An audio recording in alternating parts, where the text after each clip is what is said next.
बघताय काय? नमस्कार करा. कोण मी? सामान्य नव्हे, श्रीमंत बापाची श्रीमंत लय राजकर्तेराच्या सत्राची यांची एकुलती एक लाडकी कन्या. नावात वजन, वजनात वजन. कोण मी? सत्यभामा. अशी तशी आले नाही हात हलवत, नाहीतर आहेत ना माझ्या सवती. हो कोण म्हणून काय विचारता? ती गोगलगायने पोटात पाय, तिच्या बाबतीतच बोलते मी. रुक्मिणी. हो, माझ्या सौभाग्याच्या धन्याला तिने आपलंसं करून घेतलं. 15 दिवस झाले नातांचं इकडे येणं सुद्धा झालं नाही. कारण नेत्राची निरंजने पंचप्राणांची पंचारत करून एकसारखी नाचमी तुमची मार्गप्रतीक्षा करते. एवढंच नव्हे, म्हणजे कसा सजविला पण ना सरितेने सागराची वाट पाहली. चातक पक्षाने मृगजळाची एकसारखी मार्गप्रतीक्षा करावी, तशी एकसारखी तुमची वाट पाहली. लगबगीने आहो आणि अधीर झालेल्या मनाचं सांगवत करा. कारण दासीन कर्मी वार्ता मिळाली आहे. येणार वाट पाहली, काहीच कळत नाही. या ना लवकरात लवकर, लवकरात लवकर या. किती वाट पाहू सखया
आतापर्यंत यांचं येणं झालं नाही. आजच्या दिनी मनोमनी ठरविलं.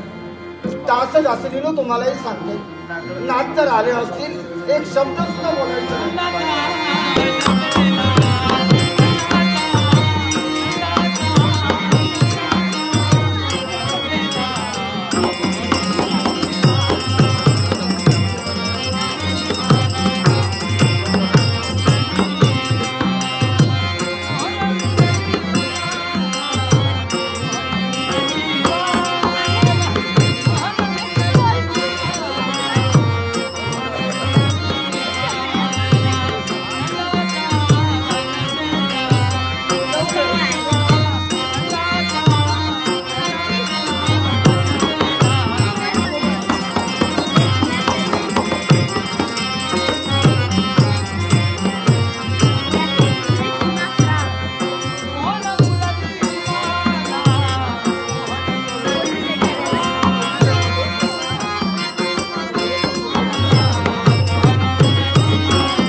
भामादेवी.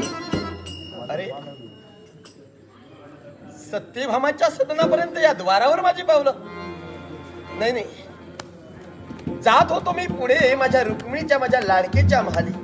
पण आता मार्गात जर या माझ्या पट्टराणीचा महाल आहे, तर आता द्वारावरून मी कसा काय जाऊ? नाही नाही, आत प्रवेश करायलाच हवा.